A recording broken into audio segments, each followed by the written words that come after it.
In this video tutorial, I'm going to show you how to perform a translation using a compass. In order to perform a translation, you must refer to the vector. The vector is always going to be represented as an arrow. The back side of the vector is going to be referred to as the tail. The front side of the vector here is going to be referred to as the head. A vector is telling you two things. It's telling you how far you're going to move this object, and it's telling you in what direction.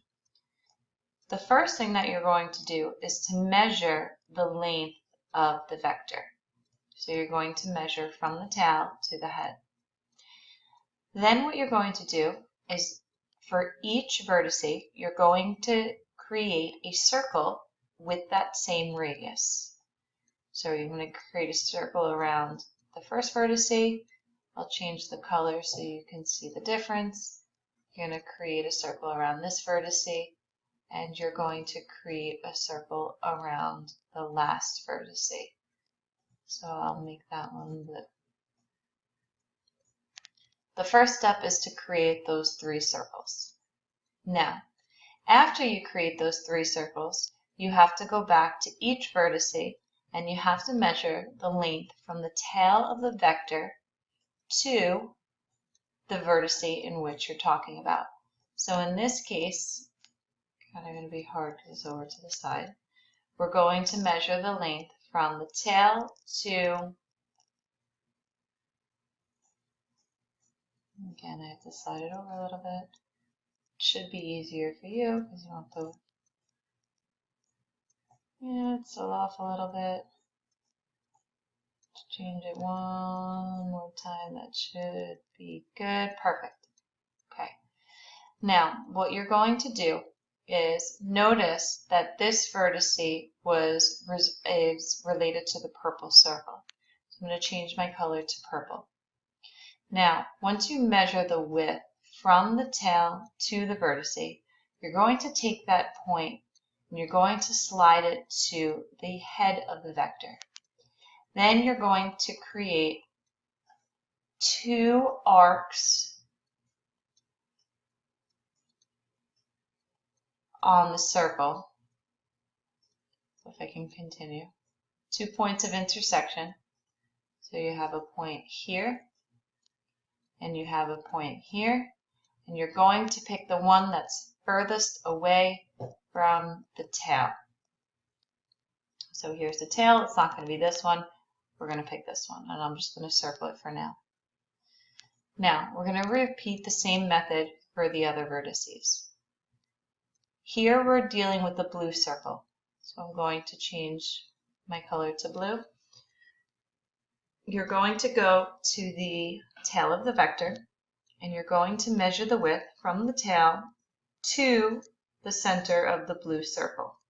So in this case, it's going to be right here. Perfect.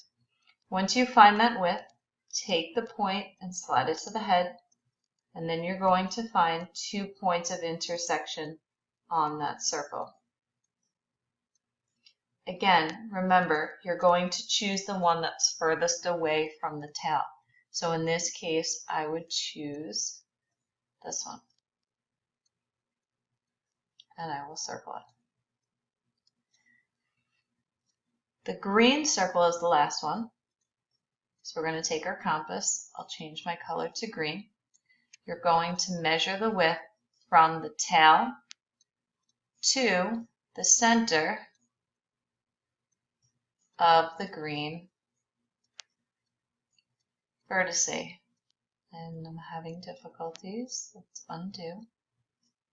Tail to the top of the green vertex, which we're so close.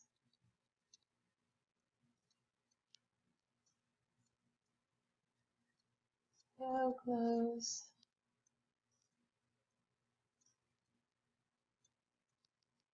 Okay. Now you're going to slide it to the head of the vector, and you're going to find those 2 points of intersection. So there's going to be a point over there. There we go. And there's going to be a point over there. So we're going to find those 2 points of intersection, one here and one here. And remember, here's the tail. We'd want the one that's furthest away from the tail, so it's not this one. It's going to be this one. Now, these can all get visually overwhelming. It helps if you color each of them a different color so you can deal with one at a time. The last part now that you have your 3 translated vertices, you're going to take a straight edge and you're going to connect the vertices and create your new shape. Now if I get rid of these circles and all of the arcs, we can take a closer look at the image itself, and we're going to notice that if I take this vector, let me group it together so it stays. If we take this vector, you'll notice from here to here it's going to be the same. From here to here it's going to be the same, and from here to here it's going to be the same. You took your image, your original image, and you slid it over according to this vector here. That is how to perform a translation using a compass.